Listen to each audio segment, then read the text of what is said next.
Folks, welcome back to the show where it is not wrestling with your conscience.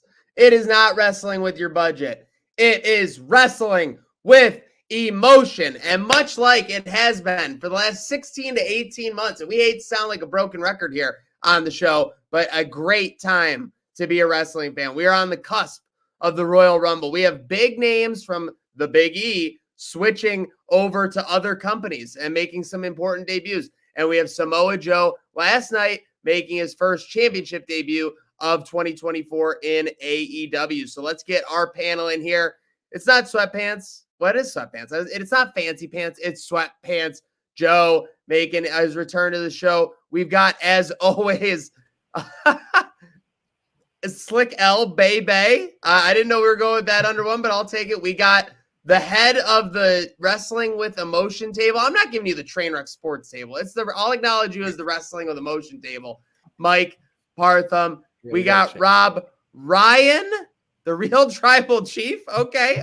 I don't mind it. And we got, I don't know if we're going with VOR, former voice of reason. I don't know, but Bernie Green in the house. A pleasure to have you, sir. All right. Well, let's get into it, gents. Hello. Obviously, 2024. Before we get into the topics real quick, do we want to go around and do our favorite thing right now in the world of wrestling? Yeah, sure. Why not? Let's get it. All right, Slick, kick us off. I got to think about it. Ernie, go first. Okay, well, I'm going first. It is Timeless Tony Storm. The spot was there for the taking, and Timeless Tony Storm has seized the opportunity. Deonna Purrazzo is lucky that she did not get punched right in the box last night. And those are Tony Storm's words, not mine. So if you think I'm being inappropriate, you're the one being inappropriate. Watch AEW. But I love what Tony Storm's done, and I want to see her have the title for a long time. I want this reign to at least go into the summer, gents. I'll go next. I mean, come on now. It's the man who knew he was going to be in Judgment Day since the day he was born. R-Truth. I mean, what a great storyline. I know we're seeing it, maybe a repeat of what Sammy's done, but I don't mind it. It's great TV. I'll agree with R-Truth. He's pretty much injected new life into the whole Judgment Day storyline. It's not just a comedy thing. It's that he seems to be the one that's going to pretty much divide the group into the inevitable breakup that we're going to be seeing. But as personally, my favorite thing in wrestling is anything to do with CM Punk. Any CM Punk promo, it's not just his promos, it's the people, Seth Rollins and Drew McIntyre, that he's promoting with. They're having the best promos of their, recent careers, trading off of CM Punk with real life issues that they have. So it just makes it more real, it just makes it more legitimate, and I love it. I guess I'll go next. I'm going to echo from your R-Truth statements, but instead of taking a comedy guy, they took a former comedy guy and made him look serious, and it's Dustin Rhodes over on AEW, putting on a banger of a match with Christian Cage. That match was great. I really like the renaissance Dustin Rhodes is having over there. They're treating him like a serious wrestler rather than a gold dust punchline, which is what he was towards the end of his WWE run. And took 2 kill switches to defeat him last night. Looking really strong. I love it. Awesome. Good times for Dustin Rhodes. Yeah, Joe, good point. That match was great. Can I just say the only thing about Dustin in that match was he sold those kill switches like an idiot. Yeah. But that's the only criticism I have. Other than that, great match. You guys all took like the best storylines right now. So I'm going to go with how Dynamite ended last night. Thought it was very cool how Hangman came out to save Hook from potentially more damage. And then Swerve Strickland and Prince Nana they just happen to be front row at the barricade, keeping an eye, keeping tabs on everything. The world champion has got 2 real contenders on his hands. I think we see a triple threat at Revolution. I don't know if I want a triple threat because I feel like Samoa Joe becomes the inevitable victor there, but we know we're pouring for our boy Swerve Strickland. But let's recap the rest of Dynamite. Obviously, last night we had the Buck. I think these are the 3 or 4 biggest things to me in the storyline. First, the Young Bucks. Obviously, what is this the official heel turn? Was it already done? I mean, what do we got? Matthew and Matthew Jackson and Nicholas Jackson. Jolly Any old thoughts? Saint Nick. Any thoughts on the heel Bucks? I thought they were already heel. Isn't that what they do at the end of being the Elite? Yeah, I don't know if I really like it too much. I think it makes them even more annoying than they already were. But this time they're deliberately I trying think to be they're trying annoying. to piss people off just like you, Rob. Yeah, I mean, I guess that's what they're trying to go at this time around, but I just think they're even worse, which maybe they're trying to do, but that's just my opinion. I mean, they won't be officially heel until they've like screwed somebody over in a match, in my opinion. They can act heel, but until they do some shenanigans at the end of a match, that's when the official heel turn goes. Because they've been babyface ever since the Elite reunited, more or less. They know exactly what they're doing with this EVP talk, leaning into they made their Instagram bios executive vice president of All Elite Wrestling, mentoring the cancerous people that made their way into the AEW locker room to initiate the company losing their way. You already know they're doing this to trigger all these marks on Twitter and these punk diehards that already hate the Elite because of all this nonsense that has come out, whether it be dirt sheets or backstage reports. And here are the Bucks doing what the wrestling business is all about and leaning right into what fuels the fire with these fans that already hate their guts. I'm really excited to see what they can do with this angle and how many people it can piss off ultimately. I think they're also leading into all the constant Cornette criticism where he constantly says about, wrestlers shouldn't be EVPs and these guys don't take their EVP job seriously. Well, here they are saying we're going to take it seriously from now on. So I'll be very interested to see where they go with this and see just how much they lean into it. I mean, I just want to jump in on that. I wanted to jump in and say, like, the Bucks already have an amazing sneaker game, and when they're heels, their sneaker game goes out of control. I'm looking forward to seeing what kind of sneakers they're going to wear. So that's what I'm excited about the most. That is true. The Bucks do run a pretty good sneaker game. They also love hand pays, so I can't really hate on them. Great sneakers and hand pays. That's what they're all about. Moving on, just Christian Cage, obviously, I think someone mentioned retained over Dustin Rhodes last night. Good match, obviously, great storytelling. At this point, I mean, I feel like the patriarchy, I mean, who is he going to lose this to? Is it going to be an inevitable, Darby Allin? Is it going to be an inevitable, maybe his protege? I don't think it's going to be Kill Switch at this point, unfortunately. I mean, I think it's still Edge, Adam Copeland. I think they're drawing it out to make this feud come back in a couple different spots.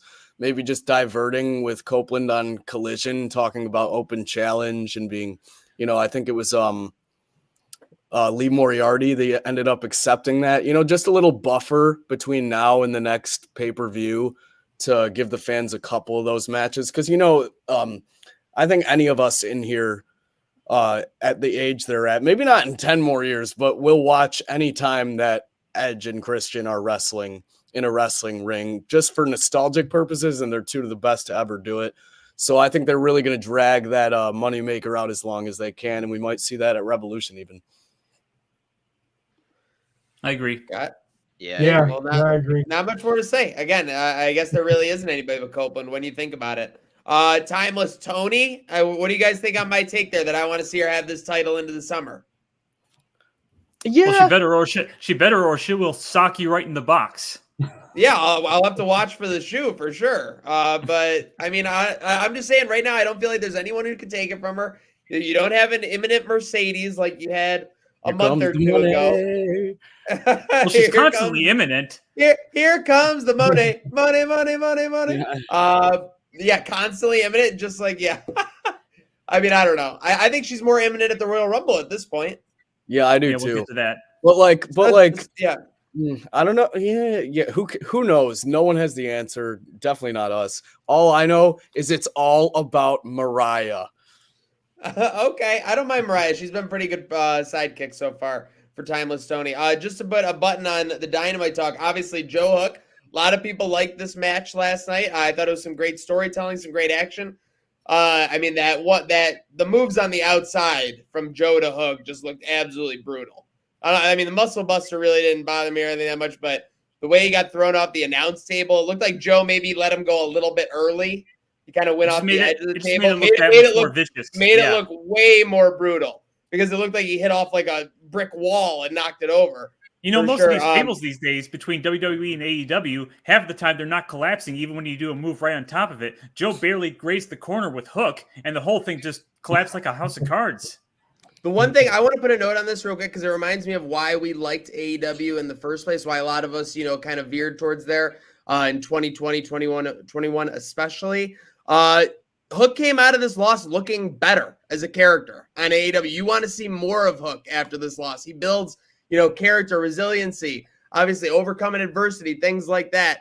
I don't know at the end if continuously shit talking Samoa Joe was the right move. But yeah, you got to give props to him. I really thought we were going to see. Was I the only one that thought we were going to see Taz cry? Maybe. Okay. Was anybody reminded of Jeff Hardy in the Undertaker ladder match when he? Yes, I was going to say. Well, I was actually going to type that exact message. Make yourself famous. Until Hangman's music hit, because I thought Joe was going to come in to do another muscle buster and then be like, "Oh, actually, let me raise his hand." I will say Hook did look great. He has a lot to improve on, I think. But hey, kid's 24 years old, and he's Taz's son. I have no doubt in my mind he'll be in a world championship picture again in the future. He was getting thrown around like a rag doll, and he was made to look both sympathetic for that and a badass for the comeback at the end, even after the muscle buster and he kicks out at 1. I also got the handsome devil. He should be the sympathetic badass. He's tough as hell, dude. Those shots must have hurt. Yeah, I don't know. When it was laying on the ground. Though, with Tony Khan's tweets, like how Hook earned this spot, and when he was going back about Jinder Mahal not wrestling for a year, and Hook earned this spot, and then you have Hook get punked out like that. I don't know. Kind of left a bad taste in my mouth, but it looked cool. It looked really cool. So, was this match not better than Jinder Mahal Seth Rollins? I'm not going to say it was better, but because they were both really good matches, they were just different. They were Don't good hinder the Jinder. The Jinder Mahal match. Don't hinder I didn't the even Jinder. watch Jinder Mahal. We will hinder the Jinder all goddamn day. Yeah, I think what we do. Jinder got a little hindered in that spot. And I'd say in this matchup that the Hook Joe match was better. I think that's fair to say. It doesn't mean AEW is better than WWE, but for that particular week, they had the better championship match. Can we mention one more moment off of AEW Dynamite? How about Mark Briscoe coming out on the anniversary of his brother's death and bringing out Jay's daughters, who the doctors told would never walk again? I mean, right. There wasn't a dry eye in the house. Yeah, that was certainly not at home. Very emotional. I hate to say it, they're tragic, but I feel like AEW does kind of like a little bit more like wholesome job of dealing with like outside tragedy and stuff like that when it happens to like the life of their rosters. Like, sure, there's like 10 bell salutes on WWE and everything, but I feel like, it's not just like a quick ceremony and then we move on like everything is like normal. You know what I mean? Well, WWE did a pretty good job. They've done better in recent years. Of course. I don't mean it to the Bray Wyatt thing. The Bray Wyatt was literally like a week-long celebration of life. That's not a prime example. I you apologize. could really like see that big difference though with the Brody Lee stuff when they had that Dynamite that was a celebration of life. I mean, that was just very well done, and I think everything kind of similar to that. AEW does a really good job at addressing it and giving people the proper recognition, I guess. Yep, I like to see the management and what they're doing in the modern day, for sure. Speaking of the modern day, soft transition here, but we have got new faces in new places. We've got which kind of popped you guys more? Did anyone have one? Definitely Nemeth for me. I mean, Ali was a shock, especially right after Jack Perry just came out of a mask as a masked man in the crowd at NJPW. Perry literally did look like a scary homeless man. Dude, I was watching. I was like, oh, the match is over, so I kind of wasn't paying attention. Then all of a sudden, they're like, oh my god, a masked man ringside is hitting. It was nuts. So then Mustafa Ali right after. On top of that, pretty cool vignette they did for him. But Nick Nemeth, I don't think any of us saw this coming. TNA making a comeback, and what a guy to do it. Yeah, I really liked the Nemeth debut. I mean, they like zoomed in on the screen that just said Nick Nemeth, and then the I forget what the faction is that was on the stage. They were all like, what, and then you just see him show up in the middle of the ring. I loved it. Yeah, a lot of his friends are in TNA, so it doesn't surprise me that's where he ended up. So I think he'll have a really good spot on that roster, probably the main guy. It's kind of how they looked like they were going to push him, and eventually he'll get there. Ali, I'm not even a big TNA follower. He went right up and went right up to Moose. Moose is like the one guy from TNA I know. So like, yeah, world champion. Nemeth is clearly going to try and be like, I say this with respect, like a medium to large size fish in the TNA pond, right? Like he kind of got lost in the wash in the WWE picture, even though he was cutting some good promos when he kept saying, "It should have been me." those were hysterical. But yeah, I really think that you look at Nemeth, and I think you guys were kind of leading into this point. I think that could potentially be a McIntyre situation where eventually he finds his way back to the E in 2 to 3 years, and he's bigger than ever. I don't know about that, just because he's like McIntyre was in the E for a little while, went to TNA, owned his craft, and then came back and was huge. Nemeth was in the WWE for a decade, and he's damn near already a Hall of Famer. Right. He's already got a Hall of Fame career. I think like his time in TNA is just gonna probably be like kind of like what Kurt Angle his time was in TNA, just like the cherry. I shouldn't say the cherry on top, because Kurt Angle was actually there longer than WWE and had some banger matches. But I just think it's the next chapter of his career is TNA, and I don't know if he'll ever go back to WWE, or if he does, he'll go back for his Hall of Fame and that's it. But I think the WWE chapter is closed, is what I think. Saying that I gotta jump in right here. I feel like saying that Dolph Ziggler is a WWE Hall of Famer, that's like saying like Gabe Davis is an NFL Hall of Famer. Or that's a terrible fucking comparison. Stop. Kenny Stills, 10-year NFL vet. He has longevity. Yeah, he had a couple good years. Yeah, I mean, Ziggler has a title. Jinder Mahal has a title, and he has nearly the same longevity. Is Jinder Mahal a WWE Hall of Famer, the modern-day Maharaja? Oh, don't hinder the gender. Has Ziggler won like every title you can win? Ziggler has won a lot of titles. Secondary. Are we talking about has Ziggler crossed the Coco Beware line? Won every title you can fucking win. And you're not a Hall of Famer? That's basically saying but the biggest like thing. All right, that's it. You know what? If we're gonna talk Ziggler in WWE, we got to get a WWE insider. So at this time, cue the music. Making his WWE show debut, it is 716 Ali Khalil. Sir, talk to me. Is Dolph Ziggler a WWE Hall of Famer as of today? That's a hot take. I do think that is a hot take, especially nowadays. I feel like maybe in the early 2010s, you'd see a lot of these mid-carders go into the Hall of Fame, but nowadays it's like mostly guys who have retired recently who clearly are first ballot Hall of Famers that really get that title.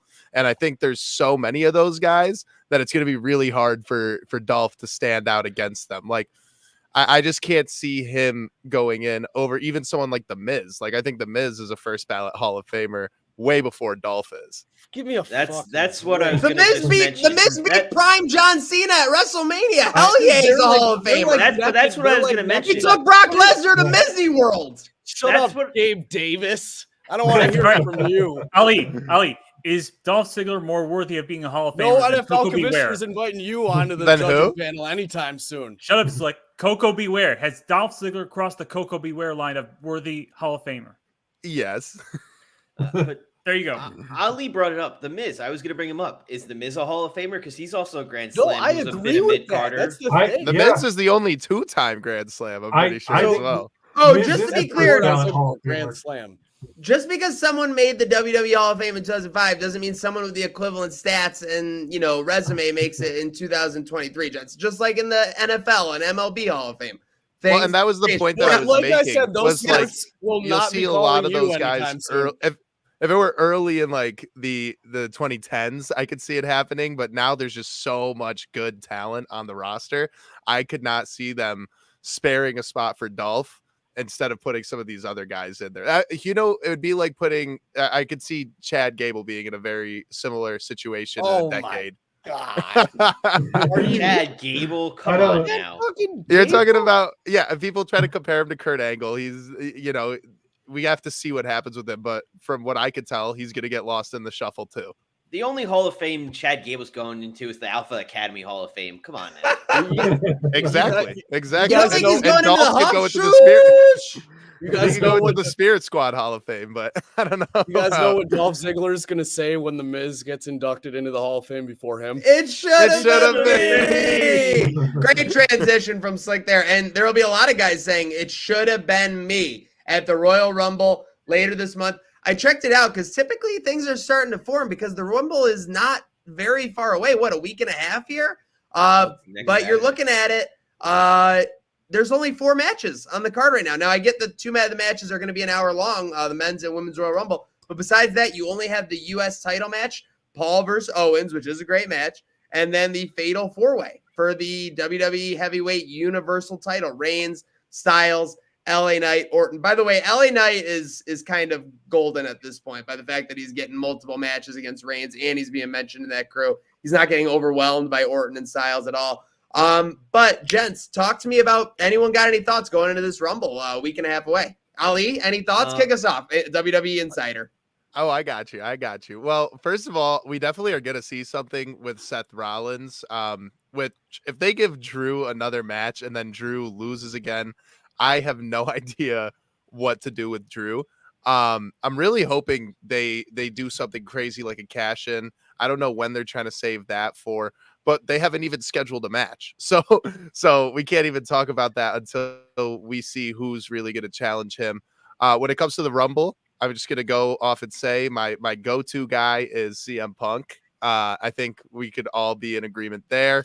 And then when it comes to the women's Rumble, I do have a hot take. I think Bayley might be the one to win that one. I like that pick. Okay, I gotta step in here. CM Punk and Bayley are both the gambling favorites.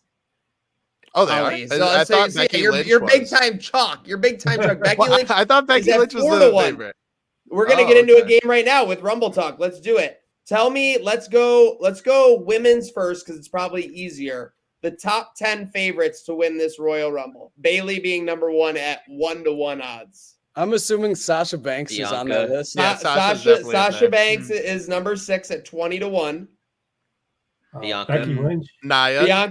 Bianca the same at 7. Nia. Nia Jax Rodriguez? 5. Yeah, I was gonna say Raquel's No Raquel. Really? Liv Morgan. Liv? Yeah. Oh, Liv she's- Morgan is 12-1, 4th best odds. So you got Dakota Kai. Bayley, Becky 1-2, Liv at 4, Nia at 5, Sasha at 6, Bianca at 7. Then you're missing 8, 9, 10, but you're also missing the 3rd best odds right now. What about Asuka? Asuka not on here. Oh, Jade Cargill. Jade Cargill. AJ. Jade Cargill. Is she 3rd third? best odds at 6-1. Wow. Wow. That's AJ. massive. That's massive. Now this is where things get hysterical. 8th best odds, Kairi Sane, the Pirate Princess. The 9th and 10th best odds, both tied at 33-1. Rhea Ripley and Io Sky. Dude, I was gonna say both of those names. I'm not because oh man, Rhea's so dominant. Like, why would it'd be like putting Brock Lesnar in that one year when he's like, even though I'm champ, I'll go to the Rumble, eliminate all. Think 30 about guys. it. They don't have matches currently scheduled for the I Rumble agree. right now. They Yeah, well, absolutely those- should be yeah. on there. I mean, they got to get going on that then. Was Well, it was I it like guess they're Fastlane where they didn't have like any matches built up beforehand, but then it ended up being a pretty good pay-per-view. Sorry, Listen, PLE. WWE always does its best when it's in a handcuff situation, when it's not like something that's long and drawn out and they can overthink it. When they just are forced to do a storyline or forced to put their best foot forward, they typically always do a pretty good job. Speaking of no match on the card, Gunther not going to have a match at WrestleMania. Do we have any idea, or is anything building for him? WrestleMania. He's not on- He hasn't been here. I think it's gonna be Brock. Brock. They'll do a Brock spot in the Rumble, I think. And Yup. then, Yeah. I mean, Yeah. and then but, Gunther, if Brock wants what's best for business, Gunther should stomp his ass, dude. Oh yeah. Really just absolutely squash him. I think Even a match, McIntyre needed a low blow from Ricochet to pull off his Lesnar elimination. But I think Gunther could look even stronger than that. yeah, I think a match they'll add for the Rumble is DIY versus Judgment Day for the tag titles. I think that I think that's happening this week on Raw, is it not? Oh, is it happening on Raw? They just beat JD McDonough and Dom for a title opportunity. Yeah. But I don't that could be at the Rumble, but I'm pretty sure it's Never supposed to be- stopped WWE from doing a title match on Raw and then running it back right on the PLE on the weekend. Right. Now I know that it's WWE and the falls and everything don't matter, but didn't JD McDonough have to leave the Judgment Day? I also, he's not. He's not on the shirt. on there. Yeah, he's not on the shirt. So He doesn't get Okay, cut. he's not on the shirt anymore. Okay, that's fair. That's fair. No, he All never Was he ever was. on the shirt though? I don't think he was ever on the Okay, shirt. so real quick, R-Truth replaced him. Oh. before we get into the men's Oh, he Rumble, was on the shirt? any think thoughts so. on any other matches for the Royal Rumble besides the men's, women's, World Heavyweight Universal, and Intercontinental? I mean, it's not going to be 4 matches. Clearly, there will be like 1 or 2 cooldowns in there, right? Yeah, I also think you can't can out having Santos versus Carlito. We still haven't seen that, so that's something they're building up eventually to have. Does anybody think there's a chance in hell Roman loses his 4-way match? No, I think if No, anyone's gonna do it, 0%. it's Randy, but I don't think it's. But gonna I happen. think The Rock makes an appearance. oh, Yeah, God. that's the only way I At could that see match or the Rumble? Roman losing is At the Rock match. somehow causes him the title and Randy pins him.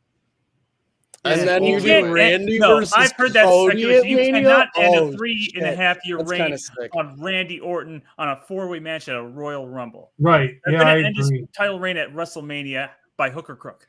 Yeah. Exactly why The Rock wasn't coming back at Elimination Chamber, which like that theory was fire. It's got a 60,000 person stadium. It's he's not it's coming still back at happening Elimination there. Chamber. It's still happening there. The fact that those 3 guys that are wrestling Roman at the Royal Rumble are all not in the Royal Rumble match is pretty insane. And WWE I think 1 or must 2 have- of them will be. I think 1 or 2 of them will be. You Well, but think then so? does that mean it doesn't close the show? Because Men's Rumble definitely closes the show for sure. I could think see, it did I could last see year. Randy still going in. Yeah, but It last was year the they had Open last Sammy year. turn. that is I think true. The this Sammy year, turn I is think this crazy. year the World Heavyweight Universal title is going to open the show. It sounds crazy, but I think you're going to go that, then women's, then the U.S. title, then a cool down, and then men's. Usually they start with the women's. I feel like they might start with the women's again. They have done a couple years starting with the women's for sure. But yeah. All right. Well, hey, let's get into this talk then. Obviously, we just shot it out into the verse. If you're tuning in here on Wrestling with Emotion, make sure you're following on Twitter. Make sure you're following on Instagram, Wrestle W Emotion. We want to hear from you, the Wrestle W Emotion universe. But let's get into it. Top 10 favorites. Wait, 1, 2, 3, 4, 5, 6, 7, 8, 9, 10, 11, 12. I got top 12 favorites. Start naming them off, boys. For the Cody. men's Royal Uncle Rumble, Cody. Cody CM number Punk. 2 at number 2 odds behind CM Punk to continue the story there. So CM Punk, Cody, Gunther. 1, 2. Gunther, yes. Gunther, 4th best odds, 12 to Brock 1. Lesnar. Drew McIntyre. I was gonna say Drew Drew's gotta be on there. McIntyre, 6, 20 to Sammy. 1. Lesnar. Sammy, Brock's got to be in there. Brock is not on there. Oh, okay. Where's Sammy? I mean, Sami Rock, Zayn not Brock. is 7th odds, Solo. 25 to 1. Solo is 12th, 40 to 1. Jay Uso. Oh, Jay that's a good Uso one. is main event. Jay Uso is 7th with 25 to 1, similar to Sami Zayn. R-Truth. Our truth is not on there. Right now, you're missing the 10th, the 11th, the 5th, and the 3rd. 3, Shout 5, out, 10, let's go to Miz. and 11. The Are there any Well, other if 4-way match guys? Someone must have said it. No, it's not. Oh, it is one of the 4-way match guys. LA LA Knight. Knight. LA Knight is 5th. I think wow. someone actually said 3rd place. I probably just didn't hear it. It's Finn The Balor. guy we've mentioned multiple times on the show, part timer. Oh, Roman. Wait, was it Brock? No, Oh, The Rock. The Rock. Oh. I said So now The we Rock got- 3 times at least. I did. What did I say? What did I say, You Partham? heard That's Brock. it, Partham. You're muted. Partham, you're muted. You're muted. You're officially muted. The first mute in see you, buddy. WWE Emotion is right. All right, now 10 and 11. Who do we got? Finn Balor. Bobby. Nope. Priest? Bobby could be on Both of the champions, Rollins and Reigns.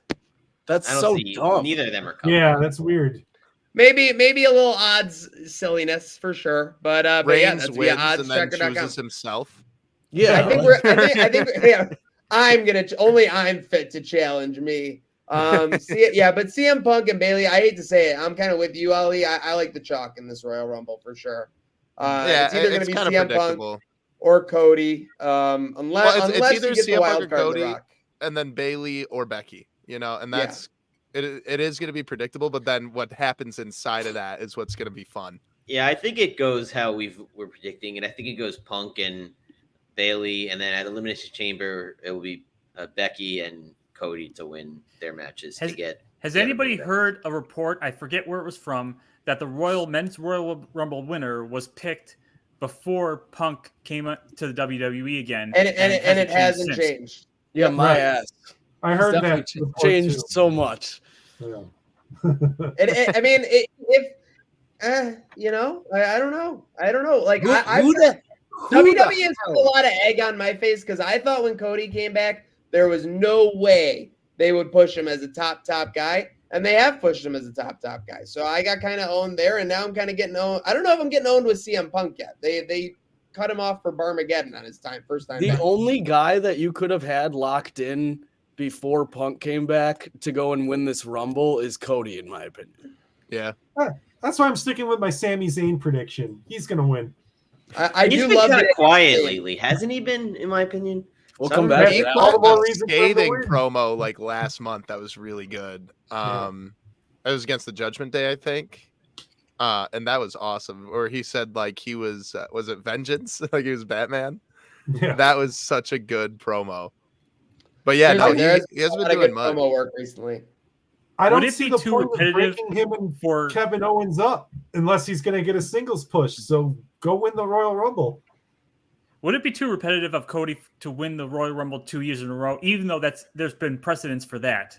Would we rather If you're going to finish the story at WrestleMania, it's a way better chapter to have him lose the Royal Rumble for sure. Actually, that's a very. If you were writing a movie at the end of the second act, what would you do? You would have the hero have some thing he can't like overcome, like some kind of setback, before the third act. Well, it was the narrative all last year after WrestleMania. Cody needs more adversity. He hasn't been here long enough. Here's the adversity he can have by not winning the Rumble, but still finding his way to WrestleMania. That was a made up agenda. Well, certain people were pushing that. That was probably on a post-it note on Vince McMahon's desk at WrestleMania. Cody needs more adversity. Oh my gosh! But all right, here let's put a wrap on it, gents. A couple topics I want to do. First off, before we put up on the Rumble, we're gonna do a couple light topics here for the last 5 minutes. I want to go around the horn right now, starting with Ali. Go to Sweatpants Joe Rob, and then up top. Will we get Rock Roman at WrestleMania? Yes or no? I'm gonna say no. I think Triple H cares way too much about long-term booking, and I think that's a good decision in keeping Cody in that spot. So yeah, I'm just gonna say no. I'm also going to say no. It's not going to be at WrestleMania. It'll be somewhere else, but not Mania. No, Cody's finishing the story. I know the reports are Roman's not at the Chamber, but you're not having Roman at the international WrestleMania. No. If Rock Reigns does not happen at Elimination Chamber, they're going to find a way to make it work at Mania. Even though Triple H wants to keep his long-term booking, I trust him to try to stay the course. Even though Vince is not calling the shots anymore, they're going to try to make it work at Mania because this new TKO company doesn't say no to money. I'm with Partham. I'm going yes. Rock Roman night 1, Cody Roman night 2. We literally have battle lines drawn. It is the top row versus the bottom row. We are all on the top. What do you got, Partham? I'm in for Rock. If it happens at Mania, who gets screwed? Is it Cody or is it Punk and Rollins? Who gets knocked out of their Mania I think spot? there's still a crazy verse where Cody could finish the story and Rock could take back head of the table at WrestleMania the weekend. So you think Roman would take Cody 2 L's? Oh my God, he hasn't taken one for 4.5 years. He can take 2 in a weekend. seriously. But if those matches main event night 1 and night 2, then Punk and Rollins are out of luck as far as getting their main event at WrestleMania, right? Sure. I could see them doing Rock Roman like the co-main of night one. Yeah, or like don't ever forget that technically after WrestleMania 2020, Big Show came out and challenged Drew McIntyre for a match right after Brock. Remember that? The main event of the night after Raw, April 2020, was that the Big Show came out and challenged Drew McIntyre immediately after the Lesnar Championship match at WrestleMania. Or you can go all the way back to Hulk Hogan. Oh, I do remember that. Yes, it was fucked up. It was terrible. Yeah, wow. That was so really, it's like you purge it. It's like you purge it from your memory. It was so fucking bad. Yeah. No, that was so messed up. Speaking of purging it from my memory, obviously we all saw this clip. It was doing millions of views, and I love it. I love kayfabe. I love when wrestlers take pride in what they do. Grayson Waller literally looked like he was about to assault a journalist on live TV. I guess you could call it journalist. I don't know, daytime TV. You know, I say that with respect, obviously. But thoughts on this clip, guys? I know we brought it. We wanted to chat about it for a minute.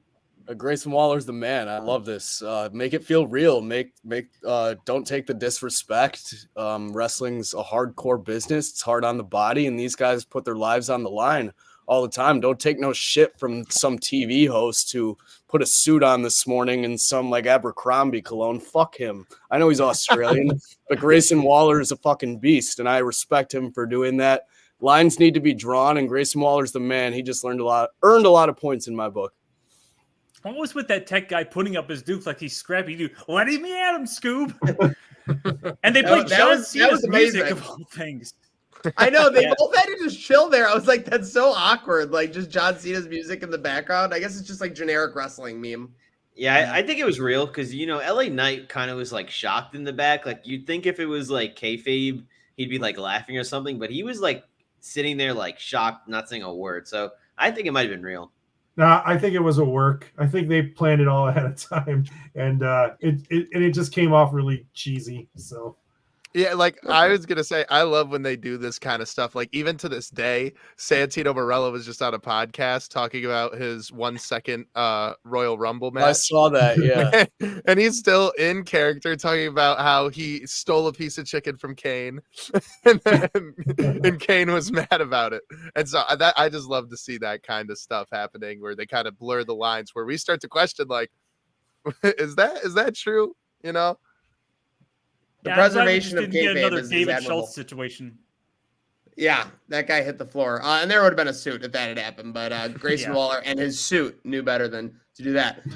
And then speaking of a little breaking news here, I guess we just got the teaser for the casket WWE 24. So what? It's going to be, Ali, some kind of career mode or I'm assuming what they'll do is a showcase. The streak mode? Yeah, I just imagine it's something like that. They did obviously the John Cena one this year, where you have to play cracked out Super Cena play against him and try to win. I don't know what direction they'll go with this, because playing as the Undertaker for 10 to 15 matches is only going to be fun for so long. So I don't know if they're gonna do a fantasy situation where all these guys end up beating the streak, but I could see a showcase mode where we get some of the iconic streak matches, starting with like Brock Lesnar all the way to, the classic Shawn Michaels matches, the Triple H matches. Right. Skip Giant Gonzalez, please. Yeah, they will. They'll skip him. You're not going to see the Jimmy Snuka match. Yeah. You're not going to have the Big Boss Man match. Or the handicap match. Yeah. What was the one where he was supposed to team with like the MMA guy? Yeah, it was Big Show. And some jobber, basically. I forgot who was it. The A-Train? No. His name was like Nathan or something. No, that was the other guy. The other guy was A-Train, I'm pretty sure. Nathan sorry, it was him and Nathan Jones versus A-Train and Big Show. Yes. Right. Yeah. Or also Tensai. Yeah. My preferred gimmick of his, but seriously, I loved it. But gents, any final thoughts here on Wrestling with Emotion, episode 2 of 2024? All right. Well, hey, it's only going to get better from here on out. Road to WrestleMania is in full effect. Let's get it. Let's go. And you know that Tony Khan will do anything he can to outdo any week of the road to WrestleMania. And with other guys and other superstars popping up in other promotions, it is, like we're saying, a great time to be a wrestling fan. Make sure you're following everyone on our panel on social. Ali, Sweatpants Joe, Rob Ryan, Mike Partham, and myself, and Slick, because it is not wrestling with your budget. It is not wrestling with your conscience. It is wrestling with emotion. Scissor me, Slick. Yeah.